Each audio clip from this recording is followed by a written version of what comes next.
Hi friends. குவைத்தில் schools எல்லாம் இன்னும் ஓப்பன் பண்ணலை. பையன் இங்கே யூகேஜி படிக்கிறான். அவனுக்கு ஆன்லைன் கிளாஸ் தான் சொல்லியிருக்காங்க, இன்னும் ஸ்டார்ட் பண்ணல. மேபி நாளையிலேருந்து ஸ்டார்ட் பண்ணுவாங்கன்னு நினைக்கிறேன். பையன் வீட்டில் இருக்கிறதுனால அதை செஞ்சு கொடு இதை செஞ்சு கொடுன்னு ஏதாட்டி கேட்டுக்கிட்டே இருப்பான்.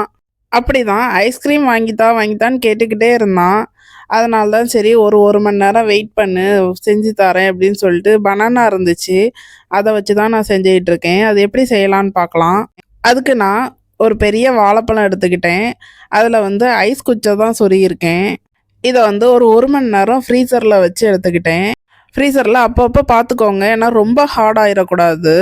அப்புறம் சாக்லேட்டை டபுள் பாயிலிங் மெத்தடில் கொஞ்சமாக பட்டரும் சேர்த்து மெல்ட் பண்ணி எடுத்துக்கிட்டேன்.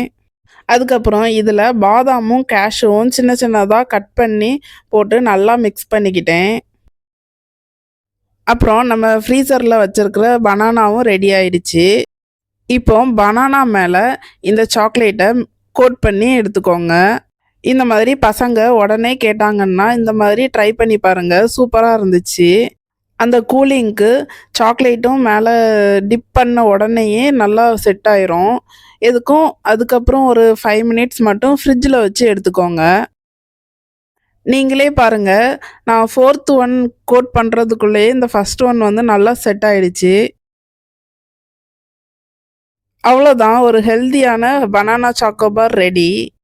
பசங்களுக்கும் ரொம்பவே பிடிச்சிருந்துச்சு. Okay, bye friends. வீடியோ பிடிச்சிருந்தா லைக் பண்ணுங்கள், ஷேர் பண்ணுங்கள், சப்ஸ்கிரைப் பண்ணி வச்சுக்கோங்க. இதே மாதிரி இன்னொரு வீடியோவில் பார்க்கலாம்.